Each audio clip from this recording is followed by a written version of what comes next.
L'intelligence artificielle, la technologie phare de notre époque.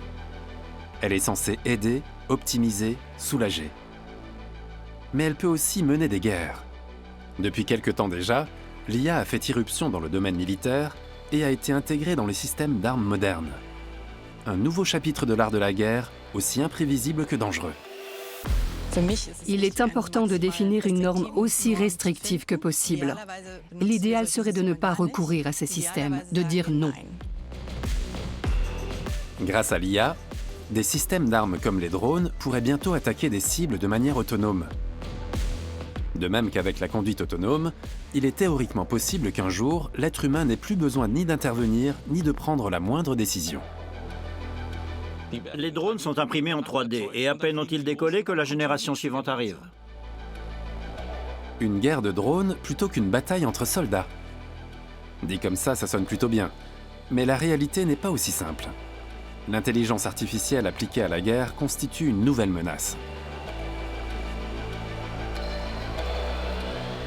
Comment garder le contrôle sur des systèmes d'armes toujours plus autonomes? Et quid de notre humanité si un jour, les armes ont elles-mêmes le pouvoir de vie ou de mort?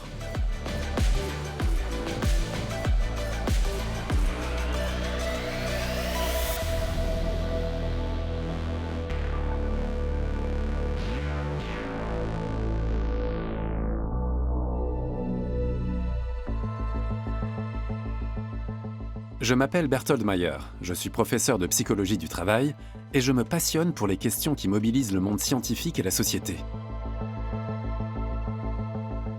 Je suis au musée de l'histoire militaire de la Bundeswehr, dans l'aérodrome de Berlin-Gatow, un site consacré à l'histoire de l'aviation de l'armée allemande, des premiers hélicoptères aux puissants avions de combat Tornado. La technologie militaire se perfectionne continuellement. Dernière évolution en date, l'intelligence artificielle dans les systèmes d'armement. Je vais aborder le sujet avec deux personnes qui s'y intéressent depuis de longues années et qui ont des points de vue très différents. Je vais les interroger l'un après l'autre pour me faire ma propre opinion.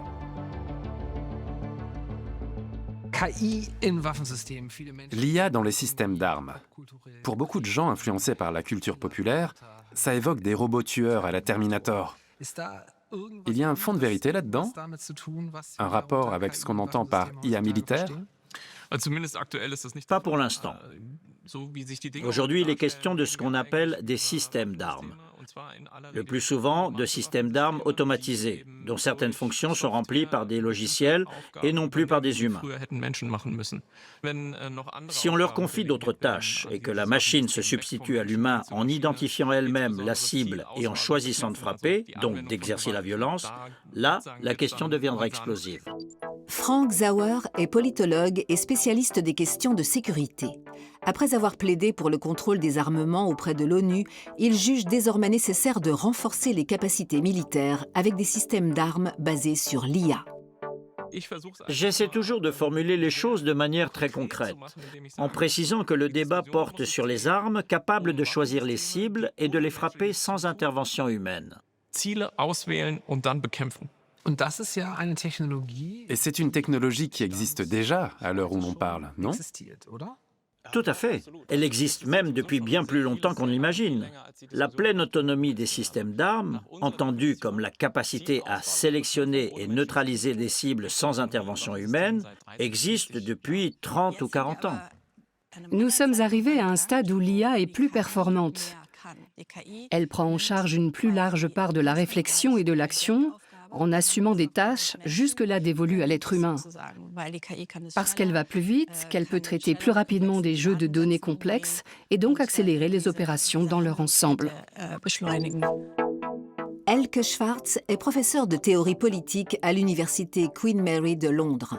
Ses recherches portent sur l'interface entre l'éthique, la technologie et la politique. Elle est favorable à une réglementation stricte de l'autonomie des armes. La question est de savoir dans quelle mesure on peut se sentir moralement responsable de la mort d'autrui. Car c'est de ça qu'il s'agit dans toute guerre. Quand on s'interroge sur l'autonomie, la réponse n'est pas oui ou non, mais plutôt quel niveau d'autonomie on est prêt à accepter. C'est une question de proportion. Ça va de 100% autonome à pas autonome du tout. C'est bien ça? Tout à fait.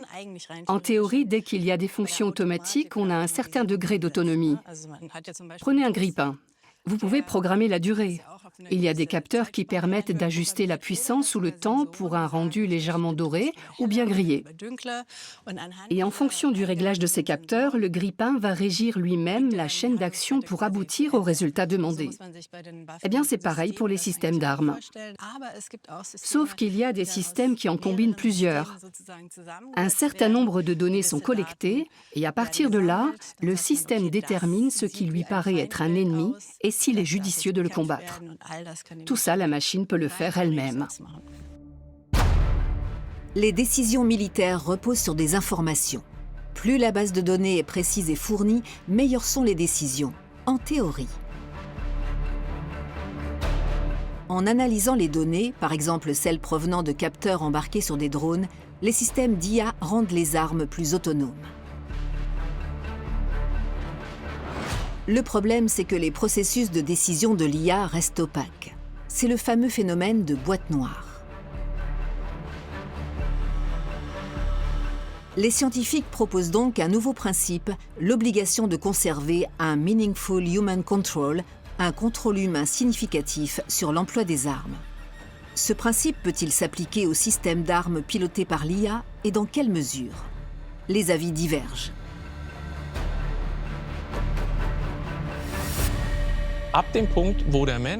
Dès que l'être humain délègue une tâche à la machine, en d'autres termes, active le mode autonome pour qu'elle agisse seule, il faut que les actions de cette machine soient prévisibles et contrôlables. Ensuite, je dois pouvoir revenir en arrière ou interrompre ce qu'elle est en train de faire.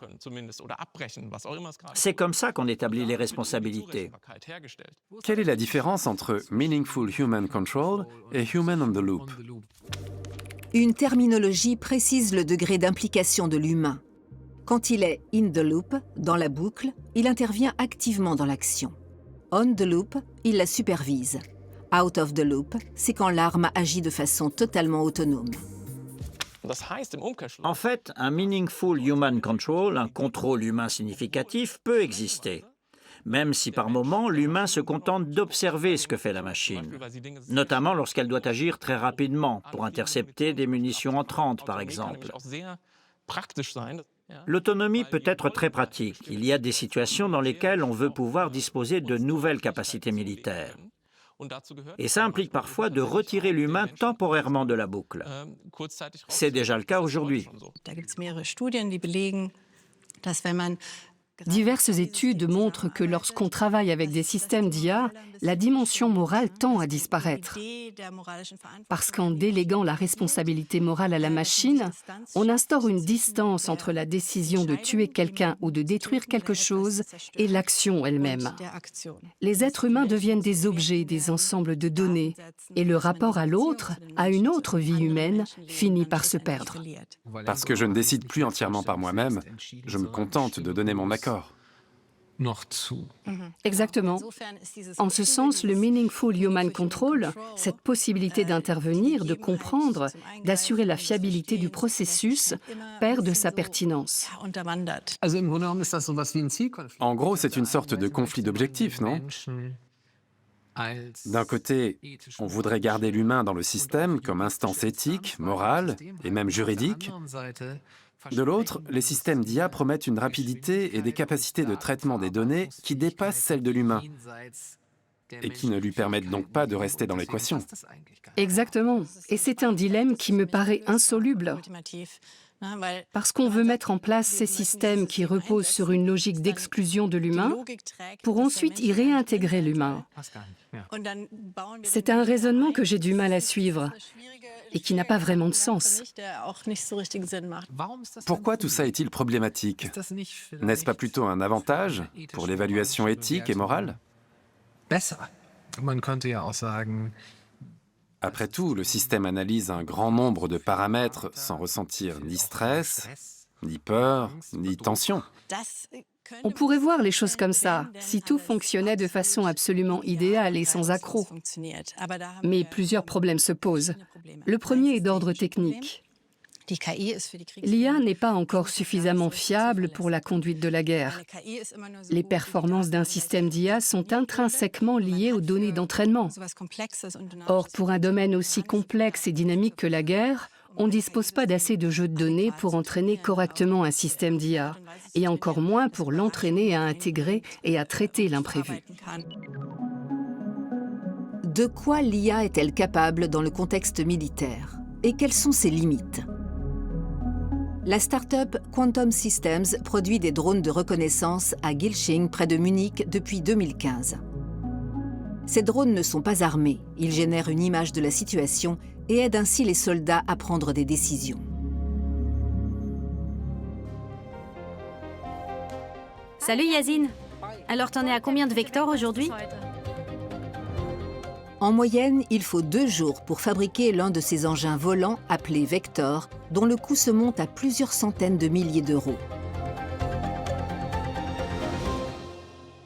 Dès que le drone est dans les airs, l'IA exécute 95% des tâches, ce qui permet à l'opérateur de se concentrer sur les décisions vraiment stratégiques. Toutes les images, les données, les analyses, c'est le drone qui les gère, si bien que l'opérateur peut se consacrer à sa mission. La question du Meaningful Human Control se pose ici aussi. L'IA prend la décision de rectifier légèrement la trajectoire ou d'orienter un capteur dans une certaine direction. Mais ce ne sont pas des décisions vraiment critiques pour la mission, et encore moins des choix qui engagent des vies humaines. Ces décisions restent du ressort du pilote, parce que même l'IA peut faire des erreurs. Et dans un contexte aussi sensible, on n'a pas forcément envie de s'en remettre à une intelligence artificielle.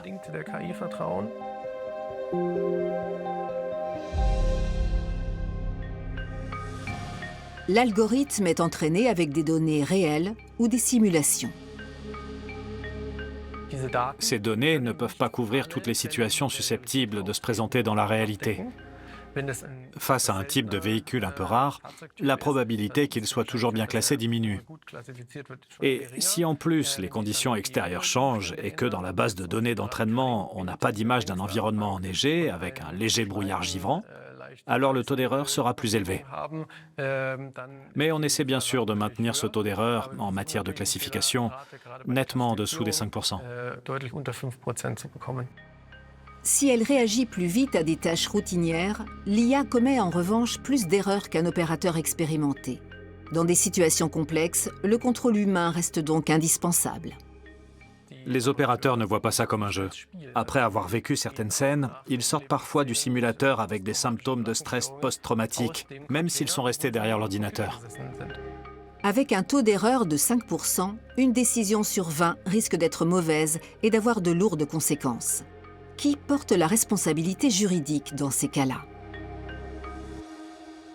J'ai du mal à me représenter tout ça.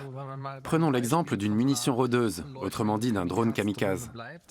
Drone kamikaze, corps volant non habité qui rôde, c'est-à-dire qui survole une zone en décrivant des cercles pour identifier des cibles et qui s'autodétruisent pendant l'attaque.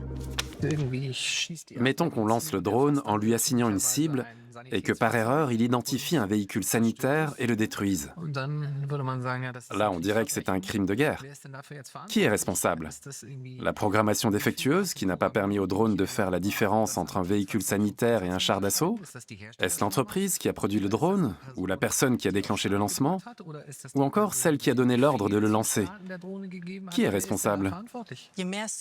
Plus il y a de décisions prises par le logiciel dans le déroulement de l'action, moins il y a de transparence. On se trouve dans ce qu'on appelle un vide de responsabilité, qui appelle à l'élaboration de nouvelles approches législatives, pas seulement au niveau national, mais aussi international.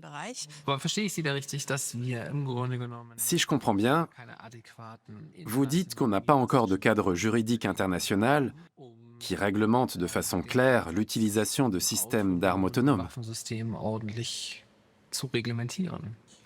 Non, en effet, même si plusieurs États y travaillent déjà depuis un certain temps. Disons que ça avance laborieusement depuis 10 ans. Le problème avec ces systèmes, c'est qu'il est extrêmement tentant de les pousser encore plus loin. C'est pourquoi il est important, selon moi, de définir une norme aussi restrictive que possible. L'idéal serait de ne pas recourir à ces systèmes, de dire non. L'humain doit conserver une position centrale, et cette exigence doit être clairement établie et garantie. Donc pas de munitions rôdeuses, pas de drones kamikazes. Pourtant ça existe déjà, non? Oui, c'est bien le problème. Une fois que le chat est sorti du sac, pas facile de le remettre dedans. D'où la nécessité d'instaurer des garde-fous extrêmement solides. Ça fait longtemps que je n'espère plus qu'on parvienne à instaurer une réglementation internationale sous l'égide des Nations Unies.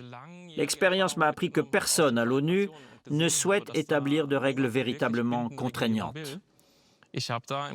Il a bien fallu que je m'adapte à cette réalité. Et j'en suis arrivé à me dire que si ce concept de meaningful human control, issu des longs débats qui ont été menés, nous permet de recourir à ces systèmes de façon responsable, c'est pour ainsi dire le mieux qu'on puisse espérer. Au moins, on évite les systèmes d'armes qui fonctionnent uniquement sur la base de caractéristiques biométriques, donc qui sélectionnent et frappent eux-mêmes les cibles de manière autonome en se fondant sur l'apparence, la couleur de peau, L'uniforme? oui, ou encore la taille. L'idée est de couper court à toute évolution vers ce type d'arme de répression qui sèmerait la terreur, car on s'en servirait pour combattre certaines catégories de population.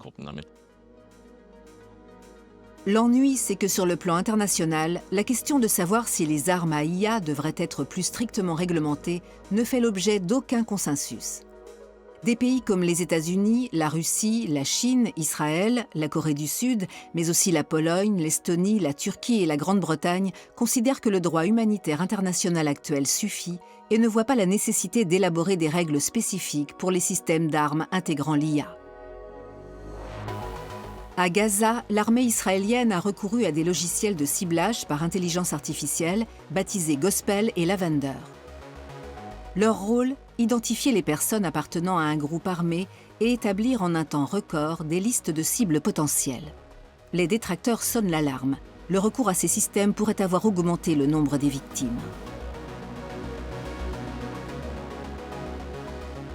Wenn ich jetzt aus europäischer Perspektive Si je considère la course aux armements technologiques du point de vue européen, Russland, China, USA, force est de constater que l'utilisation de l'IA dans les systèmes d'armes s'accélère à vitesse grand V en Russie, en Chine, aux États-Unis.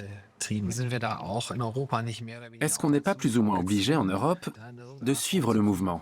mitzuhalten? Ça a commencé, ou plus tard en 2017, quand Poutine a lancé sa fameuse phrase qui dit en substance « Celui qui aura la meilleure IA dominera le monde ». Et voilà, on se retrouve aujourd'hui dans un environnement où l'IA est vraiment mise au premier plan, y compris dans le domaine militaire. La situation est explosive. Elle n'a jamais été aussi dangereuse depuis la fin de la Seconde Guerre mondiale. Tout plaide pour qu'on aborde ces questions rapidement et de façon responsable, parce qu'on n'a plus le temps pour des discussions sans fin. En situation de guerre ou de crise, je me fie au système d'aide à la décision par l'IA. Non. Oui, si tout a été fait comme il faut en amont. Dans les conflits militaires actuels, l'IA engendre davantage de souffrances civiles. Non. Oui. Kann man zwischen Peut-on faire la différence entre bonnes et mauvaises armes? Non. Oui, sollten wir Devons-nous avoir peur de l'IA dans les systèmes d'armes? nous devons avoir du respect. Okay. Oui. Was sind denn Ihrer Meinung nach so Worst Case? Quels seraient selon vous les pires scénarios Was kann possibles? passieren, wenn KI Qu'est-ce qui peut se passer si l'IA continue à se répandre dans des systèmes d'armes en tout genre? durchsetzt? Je crois qu'on entrevoit déjà un scénario catastrophe du simple fait qu'on utilise l'IA. Je dis que c'est catastrophique parce qu'elle aboutit déjà à plus de violence. Il y a plus de victimes civiles que par le passé. Et tout ça menace l'idée même de coexistence internationale. Je vais retourner le problème. Sachant qu'on peut utiliser des systèmes d'armes automatisés, voire autonomes, de façon responsable, grâce au Meaningful Human Control. Il faut garder à l'esprit qu'il y a des situations où il est indispensable d'utiliser ces capacités technologiques pour protéger notre propre population. L'armée allemande doit être renforcée et dotée de moyens modernes. Si une frégate allemande est déployée quelque part et qu'elle se retrouve sous le feu ennemi, alors il serait bon qu'elle puisse actionner un dispositif qui lui permette de neutraliser l'attaque. Il vaut mieux ça que de dire aux soldats « Non, désolé, on a des scrupules, l'autonomie peut poser des problèmes, alors vous allez devoir sauter avec le navire. » Quel rôle joue l'Allemagne dans le contexte européen? Pendant longtemps, l'Allemagne a été importatrice de sécurité, en quelque sorte. Aujourd'hui, dans le cadre de notre obligation d'assistance qui s'applique au sein de l'OTAN, mais aussi de l'Europe, en vertu du traité de Maastricht, l'Allemagne doit offrir sécurité et soutien aux autres pays d'Europe. C'est un véritable défi pour nous d'assumer ce nouveau rôle. Nous devons comprendre que nous sommes un grand pays situé au cœur de l'Europe, avec des forces armées relativement importantes et performantes, et que beaucoup de nations nous observent et attendent quelque chose de notre part. On ne peut pas se permettre de passer encore une décennie à tergiverser. C'est ce qu'on a fait avec l'armement des drones. Quand on a enfin décidé d'équiper le Heron TP, ce système d'armes était déjà obsolète. Ces technologies évoluent en permanence. Les drones peuvent être produits du jour au lendemain par impression 3D. À peine ont-ils décollé que la génération suivante arrive. Les systèmes d'armes à IA se développent à un rythme effréné et la forte demande actuelle accélère encore le processus.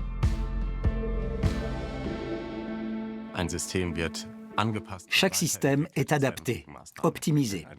Des contre-mesures sont développées. Il faut sans cesse réadapter les systèmes et les perfectionner. Je ne parlerai pas d'une course aux armements en l'occurrence, mais d'innovation continuelle. De nouvelles possibilités technologiques qui font de chaque innovation non pas un nouveau gadget, mais une nécessité.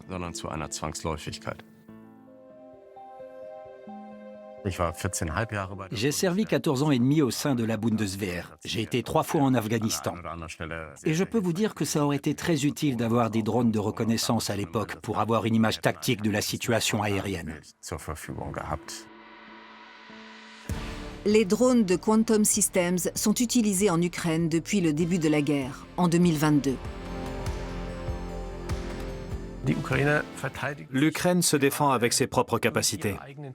Ce sont les Ukrainiens qui se défendent et l'Occident les soutient. Nos drones apportent une petite contribution et les logiciels qu'on programme ici, encore une plus petite contribution.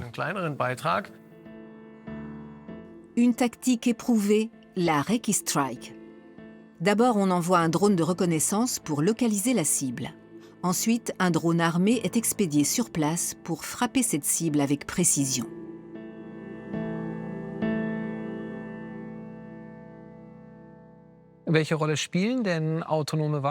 Quel rôle jouent actuellement les systèmes d'armes autonomes dans le conflit en Ukraine? Ils sont utilisés tous les jours, notamment les célèbres systèmes de défense Patriot. Patriot est un système de défense anti-aérienne. Il détecte les projectiles ennemis, calcule leur trajectoire et lance un missile d'interception qui détruit l'engin explosif en vol. Parfois, ces systèmes doivent réagir très vite pour sauver des vies. Et là, l'autonomie peut aider. Il ne faut pas aborder la question de manière manichéenne. Si l'évolution des systèmes d'armes intégrant l'IA continue comme ça, à quoi ressembleront les guerres de demain? Beaucoup pensent que les futures guerres seront plus brutales parce que tout s'enchaînera plus rapidement. La question de la létalité est d'ailleurs constamment remise sur la table. La létalité désigne la dangerosité d'une arme ou d'une attaque, sa capacité à anéantir une cible. Tout ça a bien sûr des conséquences qui se reflètent déjà dans le langage qu'on emploie. En Angleterre, on parle beaucoup plus de létalité qu'auparavant. Le soldat n'est d'ailleurs plus désigné comme quelqu'un qui sert, mais comme quelqu'un qui combat, un warfighter. Ces idées circulent de plus en plus en Europe et elles génèrent de l'instabilité. Il y a déjà quelques années, j'étais aux États-Unis pour une conférence. La discussion était animée, mais tout le monde était d'accord sur un point. S'agissant des armes nucléaires, il y avait une ligne à ne pas franchir. Quelques semaines plus tard paraissait le premier grand article intitulé « America needs a dead hand », qui plaidait pour la mise en place d'un système automatisé de seconde frappe, capable de riposter automatiquement avec des armes nucléaires. Car les menaces sont telles aujourd'hui que sans ce genre de système, plus rien ne va. Si on pousse le raisonnement jusqu'au bout, on arrive à l'ultime dystopie. On se retrouve face à des Skynet, des Terminators. Dans certaines circonstances, on va déléguer l'emploi des armes nucléaires à des machines, et un jour ou l'autre, elles les déclencheront. Et on disparaîtra tous. Ça vous va comme dystopie? Oui.